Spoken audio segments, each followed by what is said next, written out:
கிறிஸ்துவுக்குள் அன்பான கர்த்தருடைய பிள்ளைகளே, உங்கள் யாவரையும் ஆண்டவராகிய இயேசு கிறிஸ்துவின் ஈடு இணையற்ற பரிசுத்த நாமத்தினால் உங்களை ஆசீர்வதிக்கின்றேன், வாழ்த்துகின்றேன்.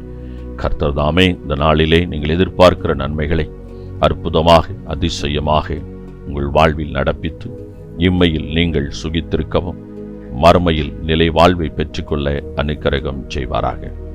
தினம் ஒரு மிஷனரி என்கின்ற தலைப்பில் இந்த நாளில் நாம் பார்க்க இருக்கிற மிஷனருடைய பெயர் பர்திமிலேயு. இவருடைய காலம் கிறிஸ்துவுக்கு பின் 68 என்று குறிப்பிடப்பட்டுள்ளது. இவருடைய நாடு பாலஸ்தீனா. இவருடைய தரிசன பூமி இந்தியா, ஆர்மோனியா. ஒரு சமயம் அத்தி மரத்தின் கீழ் உட்கார்ந்து கொண்டிருந்தார் பர்திமிலேயு. இவருடைய நண்பர் பிலிப்பு இவரை பார்க்க வந்தபோது தீர்க்கதரிசிகள் கூறிய மேசியாவை கண்டதாக கூறினார். முதலில் நம்ப மறுத்த இவர் இயேசுவை காண புறப்பட்டார். இயேசுவோ இவரை பார்த்ததும், இதோ உண்மையான இஸ்ரவேலன், இவன் கபடற்றவன் என்றார். மேலும் அத்திமரத்தின் கீழ் இருக்கும்போதே அவரை கண்டதாகவும் கூறினார். அதை கேட்ட பர்திமிலேயு அதிர்ந்து விட்டார். இயேசுவை பார்த்து கடவுளின் மகன் என்றும் இஸ்ரவேலரின் அரசன் என்றும் அறிக்கை செய்து இயேசுவின் சீடரானார். நாத்தானியேல் என்னும் ஏற்பேர் கொண்ட இவர் கள்ளம் கபடமற்ற மனதுடையவர். அப்போஸ்தலர்களின் குடும்பங்களை கவனிக்கும் பொறுப்பை இவர் பெற்றிருந்ததாக தெரிகின்றது. இந்தியாவிற்கு நற்செய்தி அறிவிக்க வந்தவர் இந்துக்கள் மற்றும் பிராமணர்கள் மத்தியில் பணி செய்தார். இறுதியாக ஆர்மோனியா தேசத்திற்கு சென்றார். அங்கு நோயாளிகளை குணப்படுத்தியும் இறந்தோரை உயிர்ப்பித்தும் வந்தார். அந்நாட்டின் அரசன் பாலிமியாஸ் என்பவன் இவரால் மனம் திரும்பினான். இதனை கண்ட அவ்வரசனின் எதிரிகள் பக்கத்து நாட்டின் அரசனிடம் முறையிடவே அவன் இவரை வஞ்சகமாக அழைத்து நற்செய்தியை கேட்பது போல் நடித்து பிறகு இவரை கைது செய்து மரண தண்டனை கொடுத்தான். இவரை உயிருடன் தோலுரித்து பின்பு தலைகீழாக தொங்கவிட்டு தலையை வெற்றி கொண்டார்கள். பின்னர் அவரது உடல் கடலில் வீசப்பட்டது.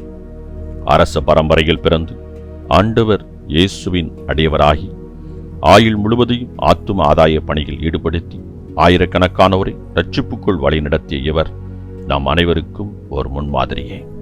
அன்பானவர்களே, உங்களை குறித்து கபடற்றவர்கள் என்ற பிறரால் சாட்சி பகர முடியுமா? கர்த்தர் செய்ய சொல்லுகிற காரியங்களை செய்கிற எவரும் தவறு செய்வதில்லை.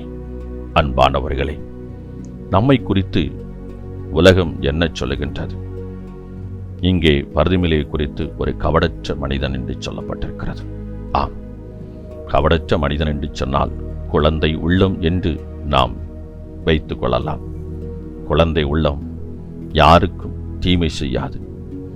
அப்படியற்ற ஒரு மனிதனாக இந்த பர்திமிலேயு விளங்கியிருக்கின்றார். அவர் கபடற்றவர் என்று சொல்லி ஆண்டவராகிய இயேசுவை திருவிழம் பற்றுகின்றார். அது எவ்வளவு பெரிய ஒரு சாட்சி தெரியுமா? இவர் ஒரு அரச பரம்பரையில் பிறந்தாலும் கர்த்தர் தெய்வ மகன் என்று அறிந்தவுடன் அவருக்கு பின் சென்றார். அவரோடு இணைந்து பரலோக ராஜ்யத்தின் பணியை நிறைவேற்றினார்.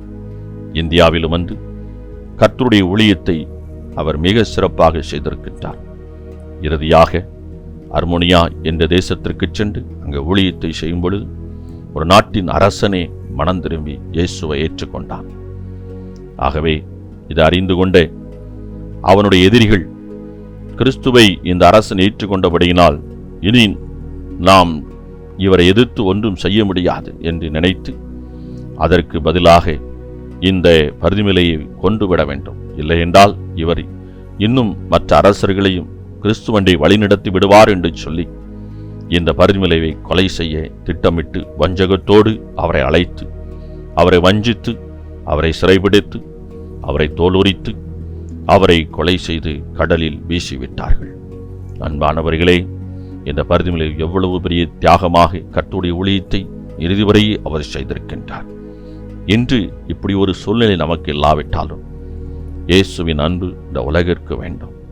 உலகத்தை ஆளுகை செய்கிறவர்கள், அதிகாரத்தில் இருக்கிறவர்கள் ரட்சிக்கப்பட வேண்டும். இயேசுவின் அன்பினால் அவர்கள் கட்டி எழுப்பப்பட வேண்டும். இதற்கான முயற்சிகள், இதற்கான சிந்தைகள் நமக்குள் அனலாய் பற்றி எறிய வேண்டும். அதை செய்வதற்கென்று கர்த்தர் நம்மை அழைத்திருக்கின்றார். கர்த்தர் தாமே உங்களை ஆசீர்வதிப்பாராக. இந்த நாளின் தியானத்துக்குரிய வேத பகுதி 1 ராஜாக்கள் 18ஆம் அதிகாரம், எரேமியா 44ஆம் அதிகாரம், 1 கொரிந்தியர் 3ஆம் அதிகாரம். இந்த வேத பகுதியில் வாசித்து கர்த்தருடைய ஆசீர்வாதத்தை பெற்றுக் கொள்ளுங்கள். கர்த்தர் தாமே உங்களை ஆசீர்வதிப்பாராக. ஆமென்.